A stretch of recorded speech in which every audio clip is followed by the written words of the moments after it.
Hello mga kaiday, for today's video mabalik na ngayon liwat iday nga diha katbalogan kay tapos na niya bakasyon. Uy, bakasyon. So nga dahil nakita kagawas nagkakape kay para di rin ako maginawa sulod na balay kay bubutlawon ako maginawa sulod. So amo iton nga napag-isipan ko kagawas na lang magkape kay para while waiting hanban is may sulod na aton tiyan kay wari man iday mamahaw. So amo iton nga karag ko ito mag videohan whole body pero diri na fix ang camera amo iton nga waray ko nalaperita takalo garingon kay iya nga ni diri ko ginpipirit gariton ko pawatak sa sarili chari so balitaw while waiting is mabuti tatay tikadto ko niya kat balugan amo iton nga sumakay nalaliwat ako kay may dalat ako kaupod para amo nagpapamasa I have fun amo na nagpapalit so pag kumadi na kami kat balugan so habang kami nabiya syempre magchichika-chika kami to kay amo iton amon karoy magpinakialaman mga kinabuhin iba chari sa balita nakaabot na kami nga di balugan mga pirala siguro sa laka oras nakaabot tayo kami nga syempre pag umabot mahawas kay para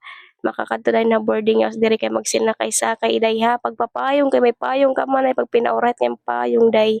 so habang ako naglalakad naisipan ko kumadto na metro kay para makapalitan sora kay syempre wala pa iday mamahaw abot ta boarding house magluluto na langan hin makaon so ida is naghulat na o nga nag-scan na kay para diri ma-short nga amo la guys for today's mini vlog. Bye bye.